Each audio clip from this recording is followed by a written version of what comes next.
Bismillahirrahmanirrahim. Assalamu alaikum students. Students, today we are going to start a chapter of electronics. It is an important technical and conceptual topic, and it is the start of PN junction. देखिए, इसको start करने से पहले एक छोटा सा concept मैं आपसे स्टूडेंट्स शेयर करना चाहता हूँ, क्योंकि जब बातें दरमियान में आए तो you would not be confused. देखिए, इलेक्ट्रॉन जो है वो हमेशा इलेक्ट्रिक फील्ड के अपोजिट मूव करता है. देखिए, अगर ये मैंने एक बैटरी यहाँ लगाई तो ये इलेक्ट्रिक फील्ड की डायरेक्शन है, लेकिन इलेक्ट्रॉन जो है that will move in this direction, -c की डायरेक्शन में मूव करते हैं. तो electron moves opposite to electric field. ये ज़रा बात ध्यान में रखें, हमें आसानी रहेगी ये सारे कॉन्सेप्ट्स एक्सप्लेन करते हुए स्टूडेंट्स. देखिए, पीएन जंक्शन कैसे बनाते हैं. पहली तो बात, एक पी टाइप के बारे में, एन टाइप के बारे में हमने पढ़ा है बड़ी तफसील से. मैंने कहा था कि अगर हम एक सिलिकॉन क्रिस्टल में जो पी टाइप की डोपिंग करते हैं, पी टाइप मटेरियल बनाने के लिए हम एक थर्ड ग्रुप के एलिमेंट को डॉप करते हैं, तो वहाँ हमें उनको पी टाइप कहते हैं. और पी टाइप में जो है होल्स मेजॉरिटी में होते हैं. और फिर हमने ये भी कहा कि बेटा पी टाइप मटेरियल्स जो हैं उनमें थर्ड ग्रुप एलिमेंट जो है वो हमने डॉप किया था. और फिर एन टाइप के लिए हमने फिफ्थ ग्रुप जो है एलिमेंट डॉप किया था, लाइक फास्फोरस. तो एन टाइप और पी टाइप के ऊपर as a whole students charge जो है वो दैट इज़ न्यूट्रल. तो ये तो कुछ बातें थी पुरानी. अब पी एन जंक्शन बनती कैसे है. ये नहीं होता कि हम पी टाइप और एक एन टाइप मटेरियल जो है वो इंडिपेंडेंट इनको ज्वाइन करेंगे. इनके दरमियान फिर ग्रेन बाउंड्री जनरेट होती है स्टूडेंट्स. That creates problem. तो होता क्या है, इसके बनाने के कई तरीक़ेकार हैं. एपिटैक्सी मेथड है, सर डिफ्यूजन मेथड है, और इसी तरह हम आयन इम्प्लांटेशन का मेथड यूज़ करते हैं. तो ये मेथड्स ये हैं कि अगर पी रीजन में और एन रीजन में उसकी डिफ्यूजन करवा दी जाती है, तो उससे कई तरीक़ाकार हैं इसको बनाने के पी एन जंक्शन को. देखिए, जब एन टाइप की बात करते हैं तो उसमें बेटा इलेक्ट्रॉन्स मेजॉरिटी में होते हैं और होल्स मिनॉरिटी में. पी टाइप में होल्स मेजॉरिटी में हैं और इलेक्ट्रॉन्स मिनॉरिटी में हैं. बड़े सेंसिटिव कॉन्सेप्ट्स हैं, ठीक है सर. जैसे ये जंक्शन बनती है तो डिफ्यूजन की वजह से अब इलेक्ट्रॉन्स जो हैं बेटा वो इस रीजन से डिफ्यूज़ करके यहाँ आ जाएंगे सर पी रीजन में, और पीछे इन एटमों से निकल के आएंगे तो इन एटम्स के ऊपर पॉजिटिव चार्ज आ जाएगा. और इस मटेरियल में आए हैं तो इस मटेरियल में एज ए होल न्यूट्रल था तो एटम आए हैं. इस मटेरियल में इलेक्ट्रॉन्स आए हैं तो इनके ऊपर नेगेटिव चार्ज आ जाएगा स्टूडेंट्स. तो अब इस रीजन में आप देखिए कि इलेक्ट्रिक फील्ड डेवलप हुआ है. This is called as field potential भी इसमें कहते हैं. इलेक्ट्रिक फील्ड जनरेट हो गया सर. अब ज़रा बात पे गौर कीजिएगा students. This region is called as depletion region because it is depleted of charge carriers. Electronics की दुनिया में जब मैं चार्ज कैरियर्स की बात करूं तो आपके जहन में फ़ौरन इलेक्ट्रॉन्स और होल्स आने चाहिए. यहाँ आयंस हैं. Ions are not charge carriers in electronics. तो यहाँ हमारे पास बेटा जो है वो इलेक्ट्रॉन्स नहीं हैं, होल्स भी नहीं हैं, ठीक है.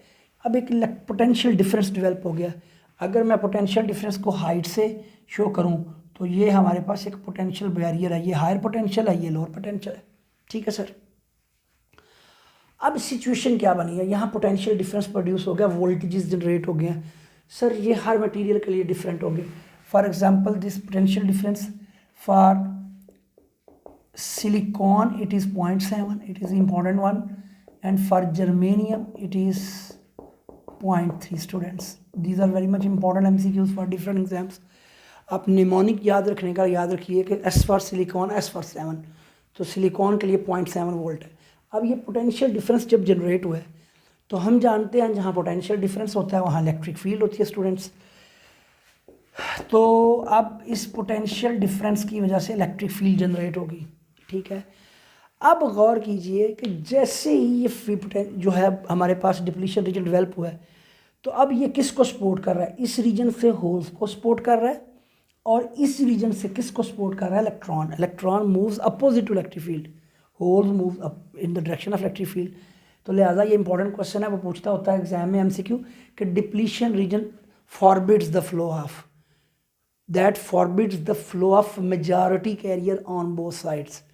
इधर से इलेक्ट्रॉन्स को रोक देगा, इधर से होल्स को। इधर इलेक्ट्रॉन्स मेजॉरिटी में है, इधर होल्स मेजॉरिटी में, दोनों तरफ से जो है मेजॉरिटी को फॉरबिड करता है स्टूडेंट्स। ठीक है सर, बात को लेके चलिए आगे। अब सिचुएशन ये है कि मैं इससे एक डिवाइस बनाना चाहता हूँ, मैंने इससे रेक्टिफायर बनाना है, एम्पलीफायर बनाना है, ट्रांजिस्टर बनाया, everything is to be constructed with help of this device.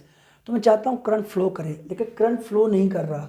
Sir क्यों? इलेक्ट्रॉनों को इधर फ्लो करने के लिए एनर्जी चाहिए। सर कितनी एनर्जी चाहिए? बेटा एनर्जी इनको चाहिए हमारे पास EV के फार्मूला के मुताबिक 0.7 वोल्ट है, अगर तो 0.7 इलेक्ट्रॉन वोल्ट एनर्जी चाहिए। तो सर एनर्जी कहाँ से आएगी? एनर्जी के सोर्स से आएगी। तो सर एनर्जी का सोर्स कौन है? बैटरी। तो हम इसके साथ अब बैटरी अटैच करेंगे। That process is called as biasing. The process of attaching the battery is called as biasing. ठीक है, तो अब बैटरी को अटैच करने के भी दो तरीके हैं हमारे पास, एक फॉरवर्ड बाइसिंग और वन इज रिवर्स बाइसिंग। तो let's see what is forward biasing. अच्छा, अब इसी बात को हम आगे लेके चलना चाहते हैं स्टूडेंट्स। अगर हमारे पास जो मटेरियल है उसको हमने फॉरवर्ड बायस बनाना है, तो then how should I join the battery? बेटा इस यहाँ हम मिली एमीटर लगा देते हैं बेटा, और इसके साथ सर आप एक बैटरी लगाइए, P रीजन के साथ पॉजिटिव, N रीजन के साथ नेगेटिव। 0 से 3 वोल्ट की बैटरी ज्वाइन कीजिए वेरिएबल पोटेंशियल डिफरेंस की। हम जितने वोल्टेजेस चेंज करेंगे वो हमें पता चलता रहेगा। यहाँ हम एक वोल्ट मीटर लगा लेते हैं बेटा पैरेलल में। ठीक है स्टूडेंट्स, अब होगा क्या, सिचुएशन क्या बनेगी, इसकी क्या क्या प्रॉपर्टीज़ है, तो वो ज़रा हम प्रॉपर्टीज़ भी शेयर कर लेते हैं स्टूडेंट्स। देखिए,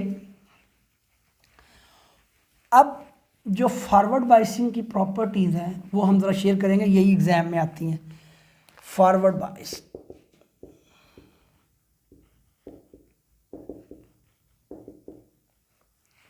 दिस इज फॉरवर्ड बाइसिंग। तो फर्स्ट प्रॉपर्टी है इसमें, current is due to majority carriers. ठीक है सर, क्या सिचुएशन बनेगी? देखिए स्टूडेंट्स, ये जो P रीजन है, ये जो पॉजिटिव पोटेंशियल है, ये यहाँ से होल्स को रिपेल करेगा, और ये जो N रीजन है यहाँ से इलेक्ट्रॉन्स को रिपेल करेगा। तो यूँ जो डिप्लीशन रीजन की विड्थ है, फर्ज करें 5 सेंटीमीटर, एग्जांपल ले रहा हूँ, तो वो कम हो जाएगी, 3 हो जाएगी। तो जैसे ही विड्थ ऑफ डिप्लीशन रीजन कम होगी तो हमारे पास इलेक्ट्रॉन का फ्लो आसान हो जाएगा चलना। तो जो है वो दोनों तरफ कौन चला है? P रीजन से होल्स चले हैं, N रीजन से इलेक्ट्रॉन चले हैं, दोनों साइड से मेजॉरिटी कैरियर्स चले हैं। और इस केस में जो हमारे पास विड्थ है डिप्लीशन रीजन की बेटा वो कम हो गई है। Width of depletion region decreases. It is very much important MCQ and it is also a short question of this chapter. अच्छा, अब थर्ड केस में रेजिस्टेंस जो है, इस केस में बेटा फ्यू ओहम्स की रेजिस्टेंस होती है। तो these are all properties of forward biasing, these are very much important. अब सर होता क्या है, हम वोल्टेज और करंट के दरमियान अगर ग्राफ बनाएं तो हमें पता चलता है कि शुरू में हमारे पास बेटा वोल्टेज बढ़ाने से करंट नहीं बढ़ता, 0 है, 0.1 है, लेट आई से यहाँ 0.7 है, यहाँ 1 वोल्ट है। इस तरफ करंट है, लेट आई से ये 20 मिली एम्पेयर है, ये 40 है मिली एम्पेयर में, और ये हमारे पास 60 मिली एम्पेयर है। तो बेटा हम ये देखते हैं कि जब हम वोल्टेजेस बढ़ा रहे होते हैं तो सर शुरू में करंट नहीं बढ़ रहा। सर क्यों? करंट कब चलेगा? जब हमने कहा है कि जब इलेक्ट्रॉन को 0.7 इलेक्ट्रॉन वोल्ट एनर्जी मिलेगी तो वो 0.7 वोल्ट पे जाके मिलेगी। तो हम देखते हैं बेटा शुरू में करंट नहीं फूलता, लेकिन 0.7 पे एकदम से करंट फ्लो करता है। So you can see this is non ohmic material, graph is not a straight line. ठीक है सर, तो दोस्तों this is all about forward biasing. अब इसी को बेटा हम आगे लेके चलते हैं रिवर्स बाइसिंग में। ये सारी चीज़ें जो हैं एज सच में माइन्यूटली चेंज करूँगा, then we will understand reverse biasing. ठीक है सर, तो रिवर्स बाइसिंग के लिए हम क्या करेंगे, बैटरी के टर्मिनल्स जो हैं वो इन्वर्ट कर देंगे स्टूडेंट्स। ठीक है, अब इस केस में यहाँ हम माइक्रो एमीटर लगा लेते हैं। ठीक है, और यहाँ बैटरी जो है बेटा इसके टर्मिनल्स हम इन्वर्ट कर देंगे। यहाँ नेगेटिव टर्मिनल लगेगा और यहाँ पॉजिटिव टर्मिनल लग जाएगा सर, ठीक है। और ये बड़ी बैटरी चाहिए 0 से 30 वोल्ट की, ठीक होगा सर। और अब जब सिचुएशन क्या बनेगी, यह बड़ी टेक्निकल बात है स्टूडेंट, ज़रा गौर से सुने। देखें हुआ क्या है, हुआ ये है कि ये रिवर्स बाइसिंग है सर। किसके लिए रिवर्स है? मेजॉरिटी के लिए। मिनॉरिटी के लिए ये अभी भी फॉरवर्ड है सर। कैसे? ये पॉजिटिव यहाँ से किसको रिपेल करेगा? होल्स को, तो होल्स चल पड़ेंगे। मिनॉरिटी में नेगेटिव किसको रिपेल करेगा? इलेक्ट्रॉन्स को, वो भी चल पड़ेगा। माइन्यूट करंट शुरू में ही फ्लो कर जाएगा। अगर मैं इसका ग्राफ बनाऊँ स्टूडेंट्स, तो इसका ग्राफ कुछ इस तरह से बनेगा स्टूडेंट्स। अभी हम इसको देखते हैं। लेट आई से ये -5 वोल्ट है, ये -10 वोल्ट है, यहाँ -5 माइक्रो एम्पेयर करंट है, ये -10 है, ठीक है सर। तो अब सिचुएशन ये बनती है कि अब शुरू में करंट फ्लो किया because of minority current, that is leakage current, that is called reverse current. अच्छा स्टूडेंट्स, अब क्या होगा? अब ये होगा कि जब जो हमारे मेजॉरिटी कैरियर्स हैं वो क्या करेंगे सर? मेजॉरिटी कैरियर्स जो हैं सर, उनके साथ क्या हो रहा है? ये जो पॉजिटिव है ये इलेक्ट्रॉन्स को यहाँ से अट्रैक्ट करेगा। से इन एटमों से इलेक्ट्रॉन निकलेंगे तो यहाँ डिप्लीशन रीजन की चौड़ाई बढ़ेगी और पॉजिटिव आयन क्रिएट होंगे। ये नेगेटिव जो है वो होल्स को अट्रैक्ट करेगा, तो डिप्लीशन रीजन की विड्थ बढ़ जाएगी, इलेक्ट्रॉन के लिए गुजरना मुश्किल हो जाएगा बेटा। तो यहाँ विड्थ जो है डिप्लीशन रीजन की, that will increase, okay sir. तो करंट किसकी वजह से फ्लो कर सका है? सिर्फ मिनॉरिटी कैरियर्स चल पाते हैं। इस केस में बेटा मिनॉरिटी कैरियर्स चल पाते हैं। Current is due to minority carrier students. और रेजिस्टेंस बहुत ज़्यादा होती है, करंट प्रैक्टिकली फ्लो नहीं करता। रेजिस्टेंस स्टूडेंट्स इस केस में मेगा ओहम्स में होती है।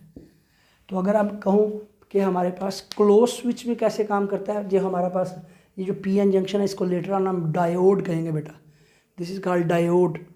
तो हम कहेंगे कब ये जो है क्लोज स्विच का काम करता है? तो बेटा फॉरवर्ड बाइसिंग में करंट प्रैक्टिकली फ्लो करता है। तो आइडियल जो हमारे पास फॉरवर्ड बाइसिंग है उसमें रेजिस्टेंस जो है वो बेटा बिल्कुल फ्यू ओम के बजाय 0 हो जाती है। लेकिन रिवर्स बाइसिंग में रेजिस्टेंस जो है वो इन्फिनिटी हो जाती है। तो हमने 3 करैक्टरिस्टिक फॉरवर्ड बाइसिंग की शेयर की हैं, 3 करैक्टरिस्टिक स्टूडेंट्स जो है वो हमने रिवर्स बाइसिंग। लेकिन अब रिवर्स बाइसिंग में और क्या होता है, जब हम वोल्टेज बढ़ाता जाता हूँ तो इलेक्ट्रॉन को एनर्जी मिलती है, एक ख़ास वक्त पे ये जंक्शन को क्रॉस कर जाते हैं और यहाँ ब्रेक डाउन वोल्टेज आ जाते हैं। ये जो लाइन है ये ब्रेक डाउन वोल्टेज को शो कर रही है यहाँ सर।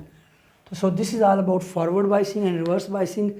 और जो forward biasing and reverse biasing है that is set as long question students you should subscribe this channel so that you can have latest updates about electronics and other concepts of physics.